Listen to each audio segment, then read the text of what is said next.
Hello lovely people, welcome back.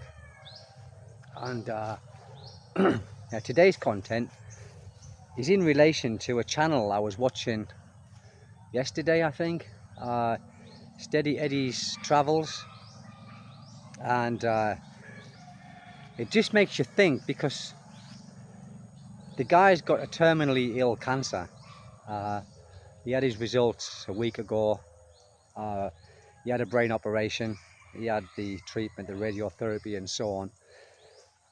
And anyway, he went for the scan in his back, and it's an aggressive type of cancer where when he comes back, that's it. So rather than years to live, he's got months to live. Now, it's not about Steady Eddie. It's just about, it makes you think, because he's only 62 years old. Now, the reason I'm making this video about it is simply because we never know, do we? We never know how long we've got or what time we have left. And that being said, the older we get, the closer to that dark time is, like it or not. And it makes you think about making life-changing choices, decisions, because as we all know, the older we do get, the more chance we have of these ailments, illnesses, diseases. They've got of affecting all of us, any of us, at any time. And I think the moral of this video, I think, is just, it's very simple, is no matter where you are in the world, no matter what you're doing, we have to live as best as we possibly can. And I know it's difficult in a world of, where we have many problems, many money problems. Everyone has that, I suppose, or most people have it. Even if you're rich, even the rich have money problems, but on a different level to the likes of me. So I guess what I'm saying is, we've got to make the most of what we have and where we are and what we're doing. Regardless if you're in the Philippines, regardless of, no matter where you are, you've got to make the best of your life, because you never know when it's going to be taken away. So when we have these small problems, like money problems, it's big to some people, but it's not in relation to a terminal illness. And guys, listen, to be honest, anyone can get this. Anyone can have a terminal illness. And it's made me think that, living here in the Philippines, what these guys do here, the majority of them, especially where I live, they always live for the day. Now, when I first came here, having this Western mentality, I thought, well, you've got to save a little bit, for a rainy day. But yes, I can see the sense in saving money, which, we all try and do. I know that. But what's the sense in having all that money when you've given that blow, like Steady Eddie? There is nothing, I think he's got three options. One is he can try and go for another brain op, and I think he said that the surgeons are against that. Chemotherapy, he said, which is another option, which might give him a little bit more time, but it's not going to cure it. And the third option is to do nothing. Well, he said he's not going to do nothing, he's going to do something to try and, extend what he's got left. So these problems that we have, like money problems, or, we're thinking about where we're going to get the next money to finish our houses, or, where we're going to get the money from to buy a new ref. Those are not problems, are they? It's totally irrelevant. But it doesn't mean to say we should stop thinking about things like that, because that's part of life. It's part of enjoyment, buying new things, refs and things like that, or whatever you. But getting back to the Philippine way of life, where I am anyway, is where they only think of the day. Now, I think that's a great thing. I do, truly. I know I could never adapt to that because of just the way that I've been brought up. I've got to think of next week, I've got to think of next month, and perhaps even in the years to come. But they always seem to have a damn good time. You know, where I am here, they have a better time than I do, you know, and they are on a tiny, minuscule bit of money. And to look at their life compared to my life, and I was saying this to my wife actually yesterday, I said, Mira, these people here, they have a better life than me. And she says, yes, Stephen, they do, in relation to having fun every day. But what happens if they get sick? Or, you know, what happens, you know, and also many of the people don't have their own houses here. They are what they call tenants. So they stay on the land for free. So it's not costing them anything, but they live in these bamboo houses. But that's okay because that's what they're used to. That's what they like. So they don't need hollow block houses and sliding windows and things like that, which many foreigners and many Filipinos do like. But I'm going to start living my life in a different way, I think. And not in a different way where I'm going to be lackadaisy and just, but I mean, not care about the small problems that I do seem to get from time to time. And I'm sure we all do. I'm going to start to try and live my life where I don't get so stressed about stupid things that I shouldn't get stressed about. Things like my son making lots of noise and I'm trying to work and things like that. I can just, all right, son, calm down. So, oh my goodness, he's at it again. Things like that, because the real problems in our lives, you know, we haven't come across them yet. We haven't come across our real problems, or unless we are terminal ill, of course. But in relation to terminal illness, we haven't come across our real problems. Yes, relationships break down with some people, but that's not the end of life. You know, it happens to millions of people all over the world every day. And it's not the end of life. It's just a sad time where, you know, it's like a bereavement. You know, when you break up with someone, it's like a bereavement. But maybe slightly worse, because with a bereavement, you're very sad, but that person's gone. When you have a relationship break down, that person's not gone. They're still around. So perhaps you might hear they're with somebody else, or, you know, they are doing this, they are doing that. And it just, I think, prolongs that that pain that people go through. So in my life now, I'm certainly not going to worry about the small, insignificant things that I sometimes do worry about. And I'm going to spend a little bit more time doing hobbies that I used to do when I first came here, but I've seemed to have left them on the wayside. And I'm going to start taking up my hobbies, you know, more often. And my wife says that to me as well. She says, Steve, why don't you go fishing? Why don't you do this? And I say, well, the weather's not quite so good. And what I'm waiting for is perfect conditions. And I shouldn't be waiting for perfect conditions, because perfect conditions never come along.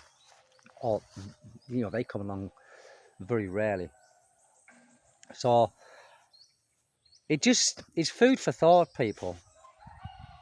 You know, because we never know. We never know how much time we have.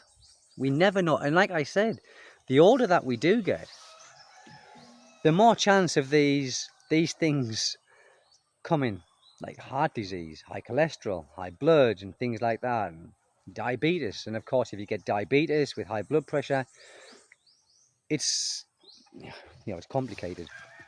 And these things normally only come when we get older.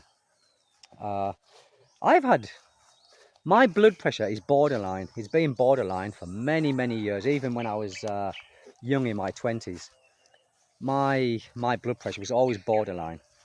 But I've got what they call white coat syndrome or something, which means when I go into a doctor's or anywhere where they're wearing dentists, hospitals, I instantly become anxious and nervous, so my blood pressure raises.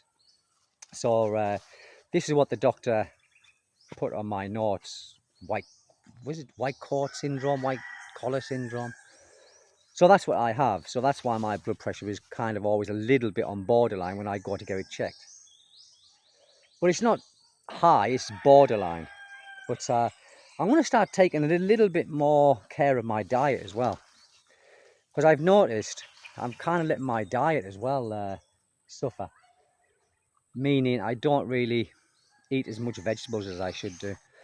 But a scientific fact is, if you're going to get cancer, I mean, cancer is in all, it's in all of us apparently. We all have cancer cells in us, but it takes something to bring it out. It could be a fall, I've been told. You could fall over and that could bring cancer out. As strange as that may seem, Jackie, stop. As strange as that may seem, it's true.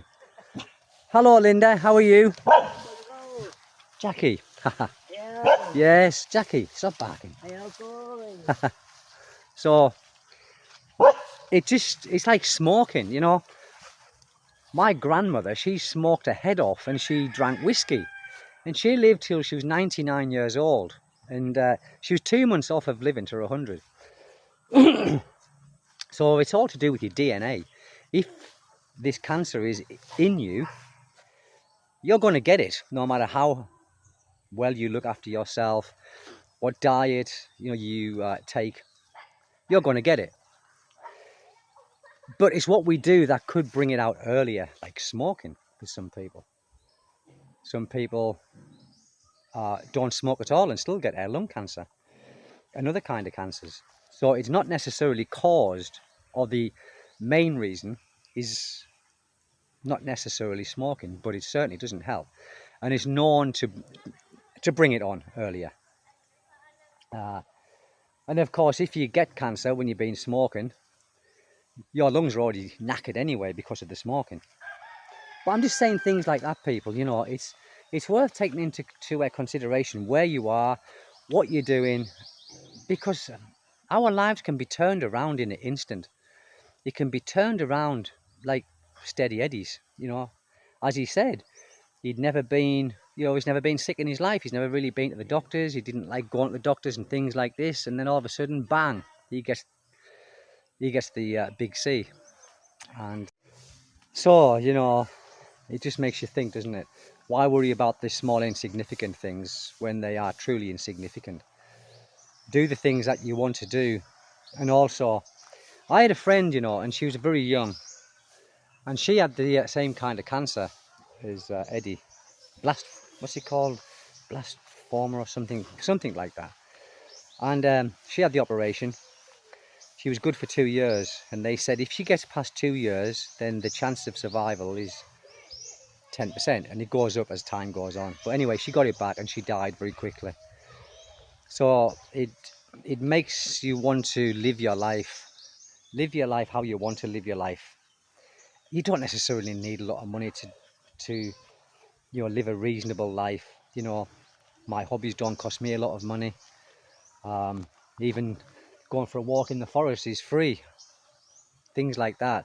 A walk down by the river, a walk in the park, all those things that we should be doing. And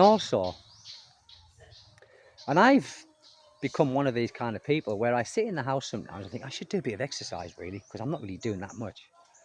And I'm one of these people who say, I'm going to do it, I'm going to do it, I'm going to do it. And I never do.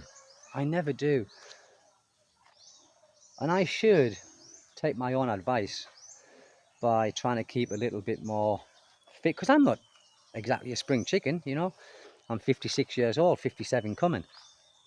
So I'm not a spring chicken. But I'm still relatively fit, I think. The last time I had a check, my cholesterol was good, my heart was good, my lungs were good when I had the chest x-ray, but my blood pressure was borderline. I haven't got diabetes, everything like that. But the older you get, things can change just like that. So I think I'm going to start doing a bit more exercise. And I certainly think I'm going to start taking up my hobbies again, like I used to. I used to fish every weekend, come rain or shine. If I couldn't go on the boat, I would go to the ocean and just fish off the boulevard or fish off the breakwater. Or I'd fish under bridges, things like that, because you get a lot of fish under the structure of the what do you call them? The piers, things like that. So yeah, I'm going to start doing that. It's just food for thought, people, you know, because these, you know, sometimes it takes something to make you think. And poor Steady Eddie, I mean, I don't know the guy. I've just seen his videos. I don't know him personally. I've never spoke to him. I've never left a message on his content channel. But, you know, we've got to start taking these things into consideration the older we get. It's just my take on it, people. Perhaps you people might have a different idea of it. My wife is doing the cleanup. She's doing a cleanup. I don't know why. What's the order of the cleanup, Bebs? Dog shit. I don't know whose dogs. There are many dogs here. You know what? Like, I was thinking about fencing this off down here. I was going to put a fence around it, but my wife said, no, don't put a fence around. And she's right, really. I don't want to fence it off. It's just to keep the dogs out. Our dogs are okay. You know, they shit in the garden, I clean it up. But it's the dogs, they come round and some of them do their business down there on the step. If it's your own dog, yeah, it's tolerable. You don't like it, but when it's someone else's dog, it's not tolerable, is it? But yeah, that's our homemade barbecue. That it works brilliant, guys. It's brilliant, excellent. It does its job. Anyway, I will speak to you guys later. If I don't see you, or I don't make a video over the weekend, or when I do upload this video, take good care, guys, wherever you are. Try and enjoy yourselves, and don't worry about too many things that are not worth worrying about. If you like the video, guys, please like and subscribe. Share it. And God bless you all. Thank you. Bye-bye.